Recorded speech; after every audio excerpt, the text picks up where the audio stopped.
রাসূলুল্লাহ সাল্লাল্লাহু আলাইহি ওয়াসাল্লামের যুগে আলকামা নামে মদিনায় এক যুবক বাস করত।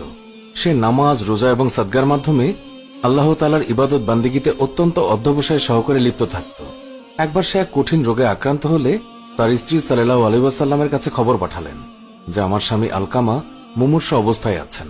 হে রাসূল, আমি আপনাকে তার অবস্থা জানানো জরুরি মনে করছি। রাসূলুল্লাহ সাল্লাল্লাহু আলাইহি ওয়াসাল্লাম তৎক্ষণাৎ হযরত আম্মার, শুআইব ও বিলাল রাদিয়াল্লাহু তাআলাকে তার কাছে পাঠালেন। তাদেরকে বলে দিলেন যে তোমরা তার কাছে গিয়ে তাকে কালেমায়ে শাহাদাত পড়াও। তারা গিয়ে দেখলেন আলকামা মুমূর্ষ অবস্থায় আছে, আর তাই তারা তাকে লা ইলাহা ইল্লাল্লাহু পড়াতে চেষ্টা করতে লাগলেন, কিন্তু সে কোনো মতে কালেমা উচ্চারণ করতে পারছিল না। তারা রাসূলুল্লাহ সাল্লাল্লাহু আলাইহি ওয়াসাল্লামের কাছে খবর পাঠালেন যে আলকামার মুখে কালেমা উচ্চারিত হচ্ছে না। যে ব্যক্তি এই সংবাদ নিয়ে এসেছিল তার কাছে রাসূলুল্লাহ সাল্লাল্লাহু আলাইহি ওয়াসাল্লাম জিজ্ঞাসা করলেন, আলকামার পিতামাতার মধ্যে কেউ কি জীবিত আছে? সে বলল, হ্যাঁ রাসূল, তার বৃদ্ধা মাতা কেবল জীবিত আছেন। রাসূলুল্লাহ সাল্লাল্লাহু আলাইহি ওয়াসাল্লাম তাকে তৎক্ষণাৎ আলকামার মায়ের কাছে পাঠালেন এবং তাকে বললেন, তাকে গিয়ে বলো যে তুমি যদি সাল্লাল্লাহু আলাইহি ওয়াসাল্লামের কাছে যেতে পারো তবে চলো, না হয় অপেক্ষা করো, তিনি তোমার সঙ্গে সাক্ষাৎ করতে আসছেন। দূত আলকামার মায়ের কাছে উপস্থিত হয়ে রাসূলুল্লাহ সাল্লাল্লাহু আলাইহি ওয়াসাল্লামের কাছে যা বললেন তা জানালে আলকামার মা বললেন, রাসূলুল্লাহ সাল্লাল্লাহু আলাইহি ওয়াসাল্লামের জন্য আমার প্রাণ উৎসর্গ হোক, তার কাছে বরং আমিই যাব। বৃদ্ধা লাঠিতে ভর দিয়ে রাসূলের কাছে এসে সালাম জানালেন। রাসূলুল্লাহ সাল্লাল্লাহু আলাইহি ওয়াসাল্লাম সালামের জবাব দিয়ে বললেন, ওহে আলকামার মা, আমাকে আপনি সত্য কথা বলবেন, আর যদি মিথ্যে বলেন তবে আল্লাহর কাছ থেকে আমার কাছে ওহী আসবে। বলুন তো, আপনার ছেলে আলকামার স্বভাব চরিত্র কেমন ছিল? বৃদ্ধা বললেন, হে আল্লাহর রাসূল, সে প্রচুর পরিমাণে নামাজ, রোজা এবং সাদকা আদায় করত। রাসূলুল্লাহ সাল্লাল্লাহু আলাইহি ওয়াসাল্লাম বললেন, তার প্রতি আপনার মনোভাব কি?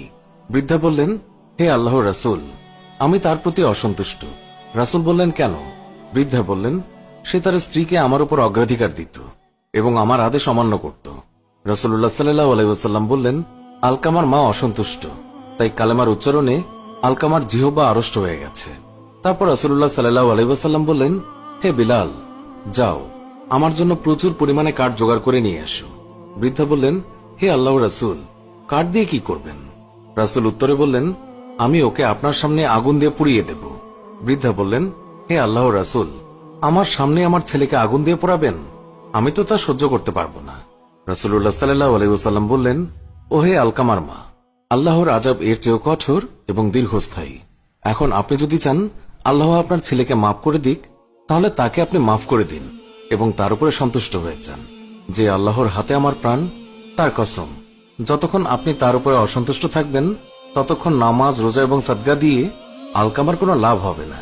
এই কথা শুনে আলকামার মা বললেন, হে আল্লাহর রাসূল, আমি আল্লাহকে, আল্লাহর ফেরেশতাদেরকে এবং এখানে সকল মুসলমানকে উপস্থিত তাদের সকলকে সাক্ষী রেখে বলছি, আমি আমার ছেলে আলকামার উপর সন্তুষ্ট হয়ে গিয়েছি। রাসূলুল্লাহ সাল্লাল্লাহু আলাইহি ওয়াসাল্লাম বললেন, ওহে বিলাল, এবার আলকামার কাছে যাও, দেখো সে লা ইলাহা ইল্লাল্লাহু বলতে পারে কিনা। কেননা আমার মনে হয় আলকামার মা আমার কাছে কোনো লাজ লজ্জা না রেখে যথার্থ কথাই বলেছেন। হযরত বিলাল রাদিয়াল্লাহু তাআলা আনহু তৎক্ষণাৎ গেলেন। শুনতে পেলেন ঘরের ভেতর থেকে আলকামা উচ্চ স্বরে উচ্চারণ করছে, লা ইলাহা ইল্লাল্লাহ। বিলাল ঘরে প্রবেশ করে উপস্থিত জনতাকে বললেন, শুনে রাখো, আলকামার মা অসন্তুষ্ট থাকার কারণে সে প্রথমে কালেমা উচ্চারণ করতে পারেনি। পরে তিনি যখন সন্তুষ্ট হয়ে যান তখন তার জিহ্বা কালেমা উচ্চারণে সক্ষম হয়েছে।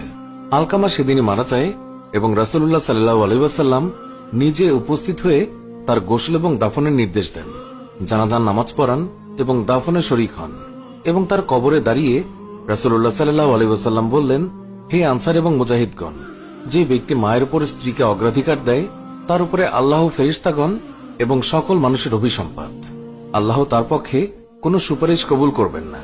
কেবল তওবা করে ও মায়ের প্রতি সদ্ব্যবহার করে তাকে সন্তুষ্ট করলেই নিস্তার পাওয়া যাবে। মনে রাখবে, মায়ের সন্তুষ্টিতেই আল্লাহর সন্তুষ্টি এবং মায়ের অসন্তুষ্টিতেই আল্লাহর অসন্তোষ। এমনকি পিতামাতা বিধর্মী হলেও তাদের সঙ্গে সদ্ব্যবহার করতে হবে। হাদিসে বর্ণিত আছে, আসমা বিনতে আবু বকর রাদিয়াল্লাহু তাআলা আনহু বলেন, কুরাইশদের সঙ্গে সন্ধির দিনে আমার মা মুশরিক অবস্থায় আমার কাছে এলেন। আমি রাসূলুল্লাহ সাল্লাল্লাহু আলাইহি ওয়াসাল্লামকে জিজ্ঞাসা করলাম, আমি কি তার সঙ্গে সদ্ব্যবহার করব? রাসূলুল্লাহ সাল্লাল্লাহু আলাইহি ওয়াসাল্লাম বললেন, হ্যাঁ, সদ্ব্যবহার করো।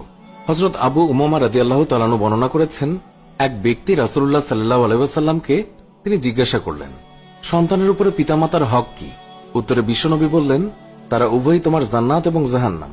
অর্থাৎ যারা পিতামাতার প্রতি যথাযথ দায়িত্ব পালন করবে তারা সফল কাম হবে, আর যারা অবাধ্যতায় লিপ্ত হবে তাদের জন্য লাঞ্ছনা।